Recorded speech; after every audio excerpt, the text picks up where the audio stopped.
everyone. Welcome back to our channel. I'm Kristin Scouton, and today I'm so excited we've got Staci York on our channel with us today. She is our Director of Operations and the head of our ESC department here at Baby Otter, and she also owns a franchise in the Southwest Orlando area. She's been a big role play into helping continue grow our company and a big role in our special needs program in using her ESE education in our special needs program and growing that. So I'm excited today. We're going to talk more about her role in developing this wonderful program we have that we offer for those. So welcome, Staci. Thank you. I'm happy to be here. Yes. Okay. So I know I gave a little bit of an introduction, but can you start by telling us a little bit more about yourself and kind of how you got involved in, I mean, I guess Baby Otter, but then also working with individuals with special needs?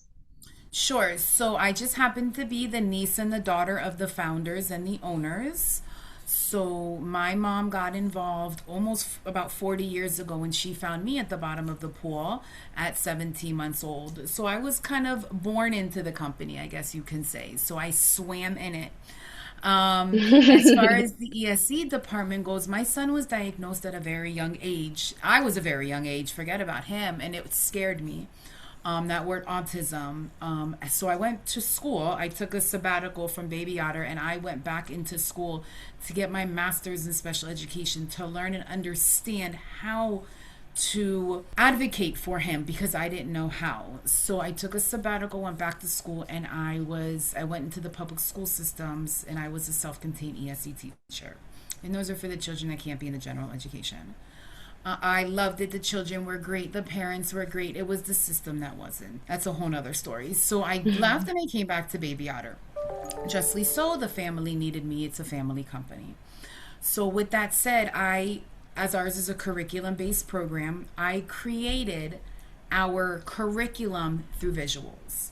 So for our kiddos on the spectrum or any special needs as that, any learning disability, exceptionality as I call it allows us to explain to them what we do through visual representation, right? So we bring them in sentence fragments, short phrases, and visuals for them to understand what we need. Always visual representations so they can see what we need, the expectation from them. We also use visual timers to aid in their transitions.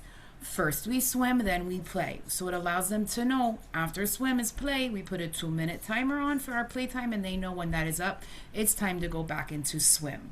So it's very structured, it's very visual, and it allows them to really engage and understand what we are saying and talking about and what our expectation is out of them. I love that. And I love that we do use those visual cues because I feel like there's so many people in this world that are visual learners, and especially in the ESE field and their special needs kiddos, they can easily see a picture and know and understand what that is, what you're asking them to do.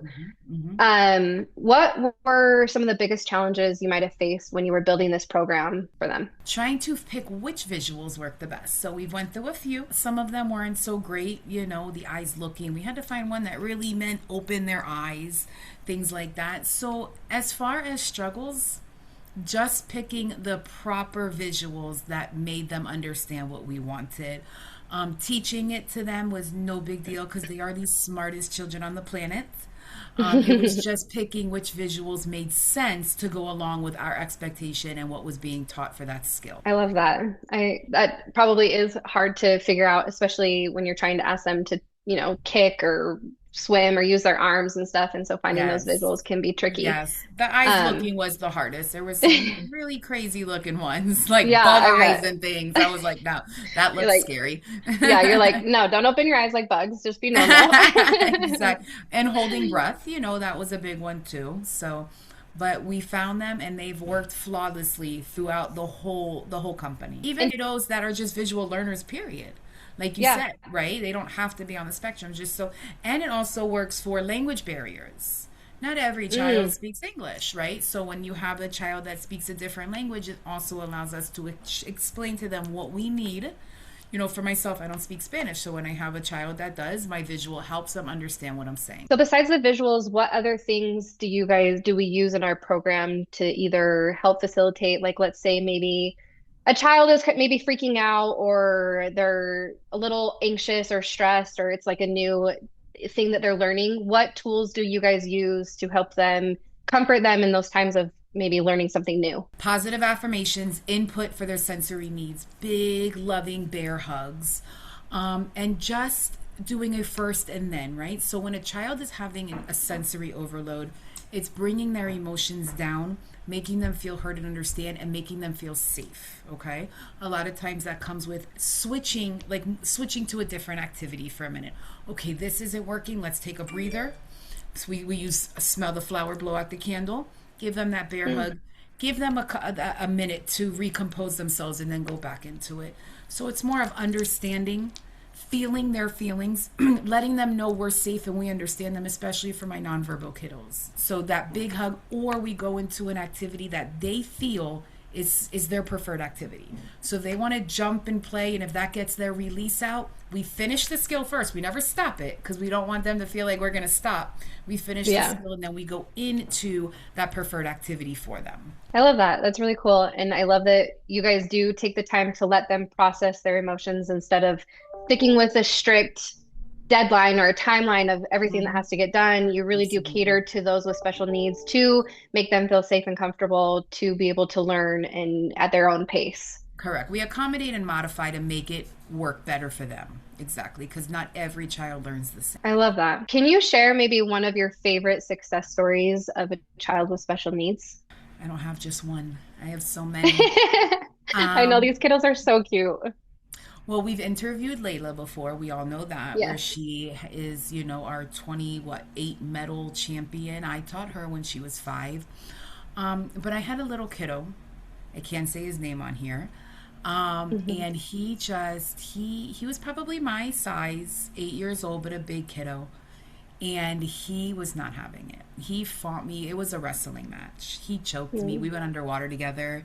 Oh my God. He hit, he kicked, he bit, all that, right? But being able to get his mind off of that and redirecting his brain and what we were doing, and him understanding I'm not here to hurt you, I'm here to help you. Big hugs, lots of talking, a whispering very gently in his ear to keep him calm. He day by day started to get a little bit more comfortable with me because we had to get over that sensory of putting his head in the water. He loved to jump in, but it was putting his head in the water. So as the days went on during the week, he was able to settle down to where on day 3 he said, Miss Stacy, and he held my hand and he walked to the pool. Very, very limited words, almost nonverbal, but he said, Miss Stacy. And when we went to the pool, he said, head under, and he kind of went under a little bit and peeked, and that was the end of it. From that point on, he was Oh, swimming.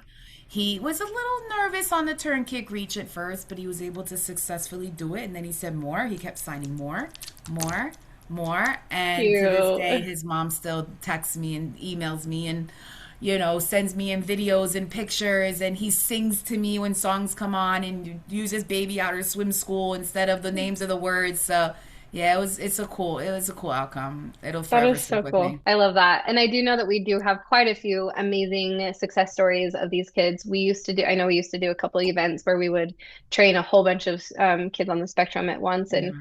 hopefully we can bring that back in the future We if things will. go on. 2027, it'll be back.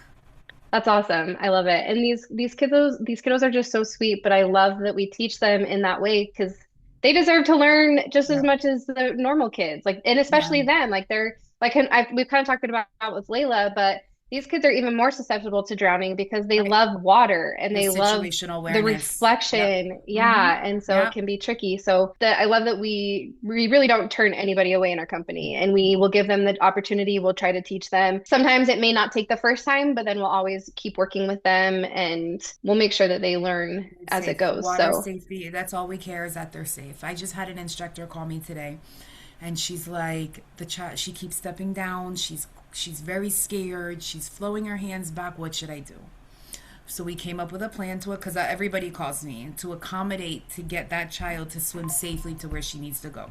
I'm sorry, she called me yesterday. So today she implemented the plan that we came up with. And she's like, "Oh my God, you're like the wizard. How did that happen?" So it's just talking through what a child needs. So I have a tattoo on my arm. It says, "If a child can't learn the way we teach, then we should teach the way they learn." And I will hold Oh, steadfast to that for the rest of my life because not every child learns, not every person in the world learns the same, right? So we always find out what works best for them And as long as they may not be an Olympian somewhere across the pool doing laps, breathing to the side, flipping over and doing the backstroke, I just want to make sure that if they fall into a body of water, that they're going to be able to safely get out. That's such a Yeah. cool quote too. I Yeah. I actually haven't heard that before. So Yeah. I love that quote. And it really should be like our motto because that's how we at Baby Otter live by is that we just want your child to be safe and we'll make it happen the way that your child learns and we'll be here We for don't change you. the curriculum. We Right. change the way we deliver the curriculum. 100%. I Yeah. love that. Because, yeah, the curriculum never changes. It's the exact same thing, no matter if you have special needs or even if you're an adult or a baby. It's Exactly. all the Exactly. same. It just, how you talk to them and how you Just teach like them in changes. school. Just like in school. How can we teach it for you to learn? That's what we do here. What would you want someone who is new to this program or considering this program for a loved one or for their kids? What do you want them to know about what makes it so special? We've kind of already covered a lot of this, but just as an ending, what do you want them to know who's interested in this program? That we care. And we're not going to give up, no matter how difficult, how scared, or how hard a child is. There's no such thing as giving up on a child. We will find the way and meet the needs for any child for them to be safe in the water, whether it takes one of us, two of us, or three of us. We will make sure that that child's safe, and we will not give up on them. I love that. Oh, I get goosebumps when you guys say those things because it's so true. Yeah. It warms my heart that we truly, deeply from the bottom of our hearts, just want every kid to be safe and we want Mhm. them to know how to save themselves in water because it's so scary and drowning is so scary, but it is so preventable if Mhm. you use the Mhm. right programs. And we have one of the best programs in the states, all states, The I'm best saying in the world. program. The best program. Not, A lot of people, and I've heard this, and I'm not just saying this, I've heard this from a lot of families, they give up because they don't know how to handle them, right? hmm We don't give up. We are not going to give Yep. up on any child. We are going to love them through it. I always say if a child is quote unquote misbehaving, right? Which I don't really believe in misbehaving. I believe it's a communication. So if a child on the spectrum is giving me a behavior, they are communicating. So I tell my hmm entire team, all my instructors, it's our job to figure out what they are telling us. So why are they acting this way? Because they all of them can't tell us.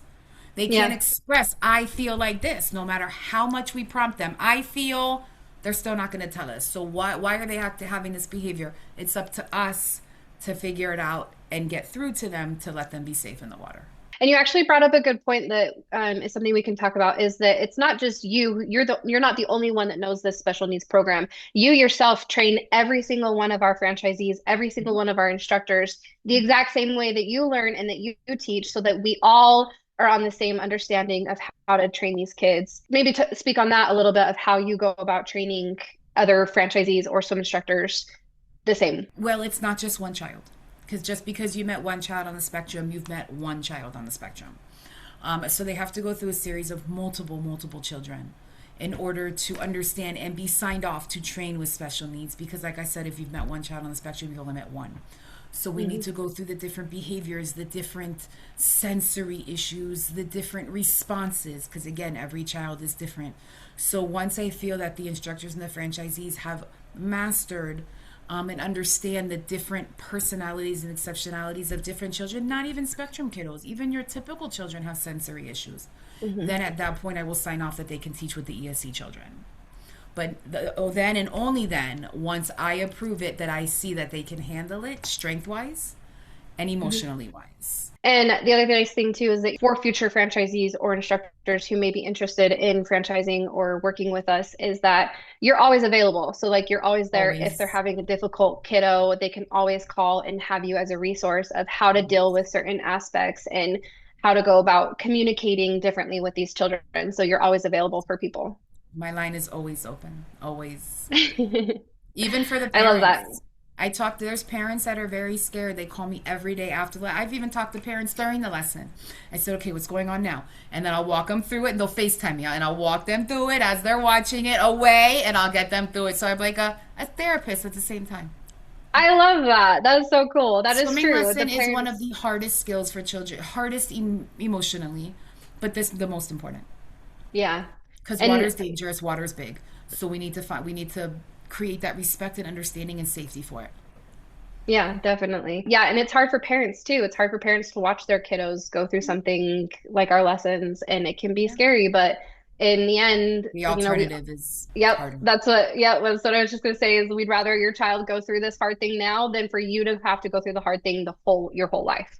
And if I'm being So honest, my special needs mommies, they are they're okay with it because they know that their child may be a little tough, right? And most of them are like, "Oh my God, are you okay?" And I'm like, "We're fine. We just want to make sure you're okay." So our special needs families, they're more concerned about their child falling into the water than they are all for, getting through. Yeah. yeah. Us special needs mom, we're resilient.